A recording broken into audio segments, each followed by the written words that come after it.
शीत ऋतु की संध्या में इन जलती हुई लकड़ियों पर हाथ तापना किसे नहीं भाता। कितने पहर बीत जाते हैं इन लकड़ियों को चिटकाते घुमाते, पता ही नहीं चलता। ये लकड़ियां पहले जलती हैं, फिर हमें ताप देती हैं, फिर राख बन जाती हैं। बताइए, ये अग्नि उत्पन्न कहां से होती है? उत्तर सरल है, इन लकड़ियों में से। फिर बताइए, ये राख कहां से उत्पन्न होती है? उत्तर वही है, इन्हीं लकड़ियों में से। अब अग्नि और राख दोनों लकड़ियों से उत्पन्न होती है। अब सोचिए, अग्नि जो इन लकड़ियों को जलाती है, और राख वो जो इस अग्नि को बुझा देती है। कुछ समझे?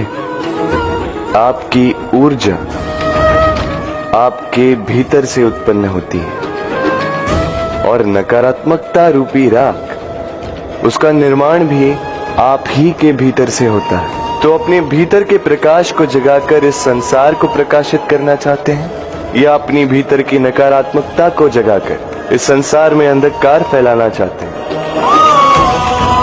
निर्णय आपका है। राधे राधे। बताइए, श्रेष्ठ कौन?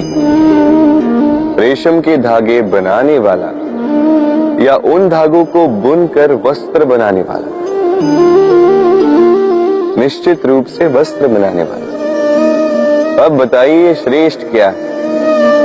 माटी को पूरे तट पर बिखेर कर रख देने वाली बाढ़, या उस माटी को समेट कर उसी से एक मूर्ति बनाने वाला मूर्ति का? निश्चित रूप से मूर्ति का। अब बताइए, श्रेष्ठ कौन है? देवताओं और दानवों का वो दल जिन्हें अमृत प्राप्ति के लिए इस संसार में हलाहल फैला दिया, या वो महादेव जिन्होंने इस हलाहल को सूक्ष्म करके अपने कंठ में समाहित कर लिया? निश्चित रूप से महादेव श्रेष्ठ। इसी प्रकार संसार में छोटी छोटी बातों को बड़ा करने वाले श्रेष्ठ नहीं होते, क्योंकि छोटी छोटी नोकझोंकों को द्वंद्व में परिवर्तित करना बड़ा ही सरल है। किंतु श्रेष्ठ सदैव वो होता है जो बड़े से बड़े युद्ध को समझौता बनाकर समाप्त कर दे। राधे राधे। जीवन को रथ कहा जाता है, किंतु क्यों? अब आप कहेंगे कि इसलिए क्योंकि जीवन भी रथ की ही भांति चलता रहता है। किंतु कभी आपने इस रथ को समझने का प्रयास किया? रथ में आगे अश्व होते हैं और पीछे पहिए। ये अश्व आपके कर्म, और ये पहिए कर्मफल। ये अश्व जहां जाते हैं, ये पहिए उसी के पीछे पीछे आते हैं। यदि आपके अश्व यानी आपके कर्म शुभ सरल मार्ग पर चले, तो आपकी यात्रा आनंदमयी होगी। यदि दुष्कर्म के बुरे पथ पर चले, तो आपकी यात्रा गड्ढों और झटकों से युक्त होगी। अब चयन आपका। आप क्या चाहते हैं? आपकी यात्रा आनंदमयी हो या पीड़ादायी?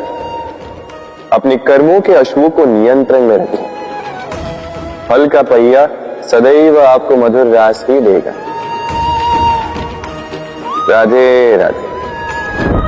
हम सब के जीवन में कभी न कभी पत्थरों का योग होता ही।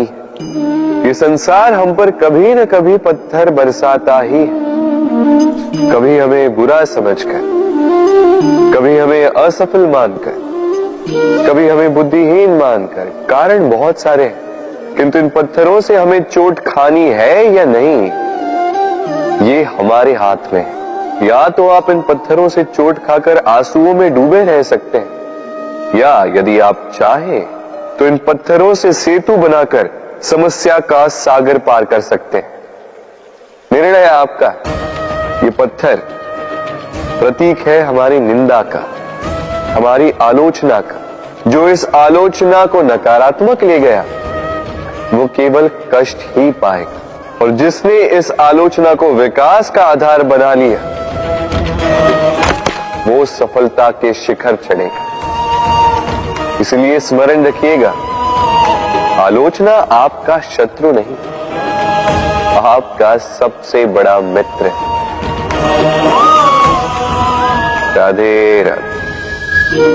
संसार में सबसे कठिन कार्य क्या है? कोई कहेगा पर्वत पर चढ़ना, कोई कहेगा तैरना, कोई कहेगा उड़ना। किंतु क्या यह वास्तव में कठिन है? असल में देखा जाए तो बस ये थोड़े भिन्न है। जो कर्म हमारे लिए करना थोड़े भिन्न हो, हम उसे कठिन समझ लेते। जैसे तैरने की कला भिन्न है, पर्वत चढ़ने की कला भिन्न है, उड़ने की कला भिन्न है। जैसे कि कुछ लोग गणित और विज्ञान को कठिन समझ लेते हैं, तो वास्तव में ये बस साहित्य से थोड़े भिन्न है, कठिन नहीं। देखिए, संसार में कठिन कुछ भी नहीं, बस एक दूसरे से भिन्न है। जैसे कुछ लोग हो, संबंध, किसी की सोच या विचारधारा हो, कभी कभी हमें समझ में नहीं आती, क्योंकि हमारी सोच और विचारधारा से वो भिन्न है।